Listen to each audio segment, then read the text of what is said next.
Hello everyone, welcome back to my channel. आज हम लोग बात करने वाले हैं पीजीटी होम साइंस से फिजियोलॉजी पार्ट के पॉइंट 2 के बारे में, जो है जीव द्रव्य की विशेषताएं। इससे प्रीवियस वीडियो में हम लोगों ने बात की थी सेल के बारे में, सेल के स्ट्रक्चर के बारे में और उसकी डिफरेंट टाइप्स के बारे में।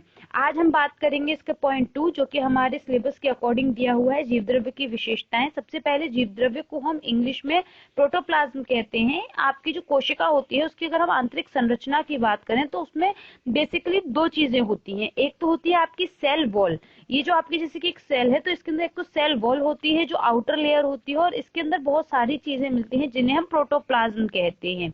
तो आज हम इन्हीं प्रोटोप्लाज्म यानी कि जीव द्रव्य की विशेषताओं के बारे में देखेंगे। जीव द्रव्य समस्त जीवधारियों की कोशिकाओं में उपस्थित अर्ध तरल पदार्थ होता है। मतलब ये सेमी लिक्विड एक ऐसा पदार्थ होता है जो समस्त जीवधारियों की कोशिकाओं यानी कि सेल्स में उपस्थित होता है।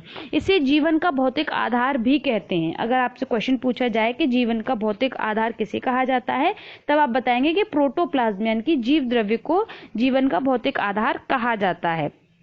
ये बहुत ही जटिल मिश्रण होता है क्योंकि इसमें बहुत सारी चीजें उपस्थित होती हैं या बहुत सारी चीजों से ये मिलकर बना हुआ होता है। जैसे कि 90% वाटर होता है, 7% प्रोटीन है, 1% लिपिड्स हैं, 1% कार्बोहाइड्रेट है, 1% अकार्बनिक पदार्थ है, 1.4% डीएनए और 0.7% आपका आरएनए है। 0.4% डीएनए और 0.7% आपका आरएनए इसमें उपस्थित होता है।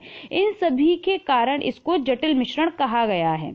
इसमें ये रंगहीन होता है, अल्प पारदर्शी होता है, जेली जैसा दिखाई देता है, संवेदनशील यानी कि सेंसिटिव होता है, लचीला होता है यानी कि फ्लेक्सिबल होता है, विद्युत का सुचालक है, गुड कंडक्टिविटी टू इलेक्ट्रिसिटी होती है। इसमें जटिल कोलॉइड्स होते हैं, कोलॉइडी विलयन होता है। ये दो अवस्थाओं में पाया जाता है, सोल और जेल में। इन दो अवस्थाओं में ये पाया जाता है। इसमें सिकुड़ने और फैलने का गुण भी होता है।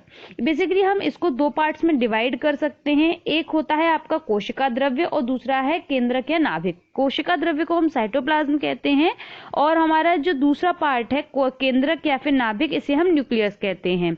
इन सभी चीजों के बारे में हम लोग प्रीवियस वीडियो में अच्छी डिटेल में पढ़ चुके हैं कि ये क्या होती हैं, तो इस वीडियो में नहीं बताएंगे क्योंकि हम यहाँ पर सिर्फ और सिर्फ इनकी विशेषताओं के बारे में बात कर रहे हैं। तो आपसे अगर पूछा जाता है पेपर में कि सिकुड़ने और फैलने का गुण होता है, तो यस, इसमें होता है। इसके दो भाग होते हैं, आपको याद रखना है। ये अल्प पारदर्शी है, ये सारे ही इसके गुण आपको याद रखने हैं, विशेषताएं याद रखनी है। ये सॉल और जेल दोनों अवस्था में होता है, ये भी इसका गुण है। और ये जटिल मिश्रण क्यों है ये भी मैंने आपको बता दिया है। आपसे परसेंटेज पूछा जा सकता है तो आप परसेंटेज को याद रखेंगे और इसको जीवन का भौतिक आधार कहा जाता है। तो इससे रिलेटेड सारे ही इंपॉर्टेंट पॉइंट्स को मैंने यहाँ डिस्कस कर लिया है।